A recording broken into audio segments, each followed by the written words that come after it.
What are good reasons to live? Dying sucks. Death seems okay, but it's the stuff before that I'd rather not deal with just yet. I just had a bit of a realization this weekend which has changed my mind on this matter. I passed out in the bathroom. Yep, it's an issue being investigated. Happened sporadically, and after the doctor told me I was lucky that I very possibly might not wake up next time, I realized it wasn't that bad. Like, I don't want to die, but if I'm to die that way, really it's actually not that bad. A bit of nausea, dizziness etc, but no pain, no fear, and if it happens, no memory of it all anyway. I mean, I always feared the process of death, and of course I wouldn't want to get my head chopped off by a Mexican cartel or something like that, but if my way is a spontaneous collapse, it's pretty good. Except for ceasing to exist, that bit I still can't wrap my head around. It's basically like before you were born. Outlive your enemies.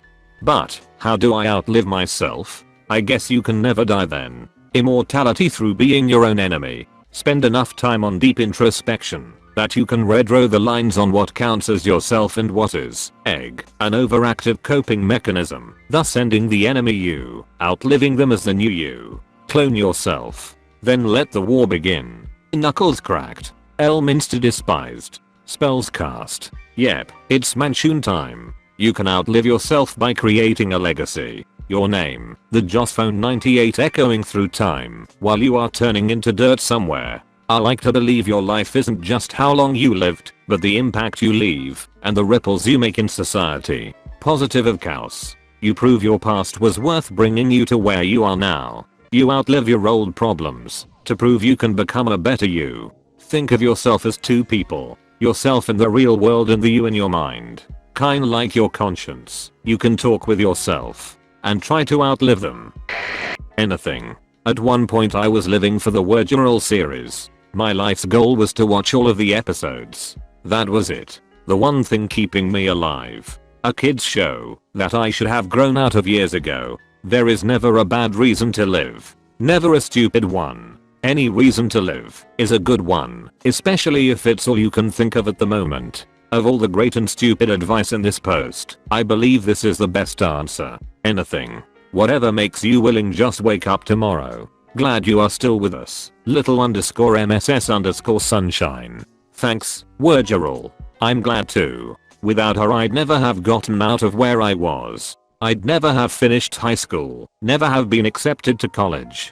I wouldn't have the amazing adoptive family I do, or the friends I've made. I wouldn't have my boyfriend, and the future we are planning. I owe that show my life. I'm grateful every second that I chose to stick around. Yes, I got told it was stupid I was living to watch every episode of One Piece, but you know what? It got me through high school, and I'm still trucking because it's not over yet. Honestly, I just want to ride it out and see what happens. Us humans are so entertaining. One minute we are blowing each other up, the next we have pet rocks or something. Kept me from ending my life on college. The thought dawned on me in a way that made suicide go from the only thing to do to being like breaking my TV because nothing good is on. Sometimes the next show is incredible, sometimes it's ass, but I'm always excited to see what's on next. Completely agree. I had a goal age to end my life when I was really depressed, but I kept putting it off another year because I wanted to see what happens next. Things got way better. Now I'm living the best part so far. If things get bad, I'll just wait it out. Life is entertaining. A few friends from high school have left us, and the worst part for me is thinking what they've missed. I'm sorry you've lost friends. Thank you. You old mist storming Area 51 and gamer girl bathwater. I think I needed to read this. Thank you. I think sometimes religious people question why atheists keep ourselves alive if there's no greater plan for us. Your analogy reminds me very much of my thinking on that. If this is it, all there is, might as well stick around as long as possible and try to make the best of it while you can. I think this makes sense. Conversely, if heaven is so much better, why not skip this part and go straight there? I think that's probably why they made suicide a sin. God. They found an exploit in the game. They're all skipping right to the end. Just ban anyone who uses it.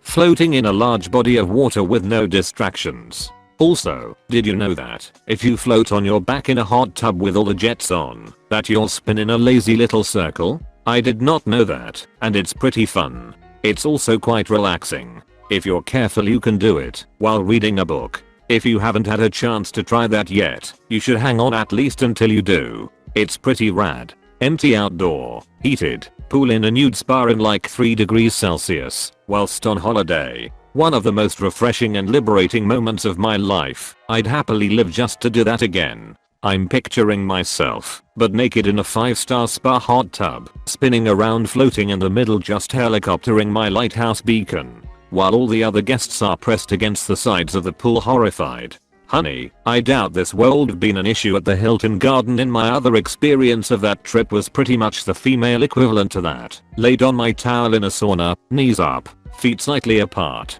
Now pretty chill position to be laid in. Till I realized there was a window pretty much eye level with my whisker biscuit. And yes, people were trying to act like they hadn't realized, but were still sneaking a glance. Till whisker biscuit will live another day to use in conversation. I suppose that's better than just staring. Did you just turn around? I'm picturing myself just standing in an unfilled pool in 3-degree weather. This needs more upvotes, my god. I had the chance to do this last December at a hot spring onsen with a perfect clear view right near the base of Mount Fuji after a long day. Oh man, it was fucking amazing. Watching the sunset on Mount Fuji in freezing weather on a clear day in that hot water was pure bliss. 10/10ths would recommend continue living to experience something like that again. So you can say to the person mugging you and threatening to kill you, what makes you think I have money or a will to live? I was mugged once and the only thing I had in my pocket was a book. They didn't even think about taking it, which is good for me, but also kinda insulting. Well, actually I was mugged twice, but the second was a kid who didn't have a gun, just his hand in his pocket, and we hit him upside the head with a jar of olives. Edit. For everyone asking, the book was most likely Dragonlance Dragons of Autumn Twilight. We had the olives as groceries and we never found them again. I hope this has lightened some of your mornings. What was the book in my pocket? Everybody Poops. Or the less popular Nobody Poops But You. Or that you've been a naughty child, and that's concentrated evil coming out the back of you. That one's more for the Catholics. Sounds to me like it's for the masses. That was ungodly funny. If you quit now you won't get to play the futuristic video games we'll actually have the technology to make 99% immersive. As a father I expect to see my kids play those, not because of being old or something. I just see me buying them and then watching the kids play them while I wonder if I could afford a second game console. Oh hell no, I'm going to be right there with them. My passion for games will never die. I wanna be like that grandma that plays Skyrim. Don't worry, knowing Bethesda, you'll have the chance to play Skyrim on PS7 or Xbox whatever. If Cyberpunk 2077 has as much to do, I want it to be that. Will we still be playing Cyberpunk 2077 in 2077? Only one way to find out. Not if global warming has anything to say about it. Might as well kill ourselves now then, Ig.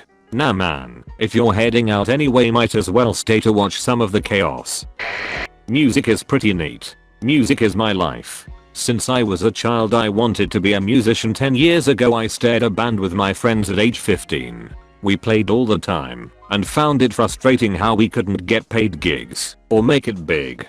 But beyond that we all just had such great fun playing. It often felt like we were playing to no crowd at all, but it was fun. Well, last Thursday we finally won our first competition. We played our hearts out, won a paid gig, a trophy and some prize money. I'm still in disbelief. So I just wanted to share that, especially if there are any musicians reading who feel like they've hit a dead end. Keep the love of music alive. Go see free/cheap local gigs. Support your local musicians. Give honest feedback. Learn to take honest feedback. And finally, just have fun. I also forgot to mention that for the first time, someone in the crowd heard us and liked us well enough that she wants us to play small town festivals every first Friday of the month. Woohoo. That's amazing. I'm 14 and in all honesty I want to perform for people. I want to make it big, but the crippling anxiety and self-consciousness is killing that dream. This comment means a lot. I'm so happy for you and your friends. Thank you so much. I'm glad I could help a little. I'm right there with you when it comes to anxiety. I've suffered from social anxiety for a good chunk of my teens and still get panic attacks every now and then. A few tips I'll give. Start small. Play to smaller crowds. Show your friends/family what you're playing. Slowly increase your audience anytime you can. Write/practice constantly. You have to be enjoying it though. No shame in taking a week off if you have a mental block or aren't enjoying. Just know that taking a week off from practice sets you back a week. Fake confidence. Easier said than done, but when you hit that stage, put on the show that you wanna see. The floor is your enemy, so stop looking at it. If you find it hard to look at the crowd, find a point on the wall behind the crowd and focus on that. Then when you feel a little more confident, find 3 points on the wall and change where you look every now and then. Finally, create your own opportunities. We would often sit on our asses wondering why we weren't getting gigs. Well, it's cause we didn't look for many. Nobody's just gonna hand you one. Go out and find a slot to play. No slots available? Find a venue and pay a small price to rent it out and put on a show.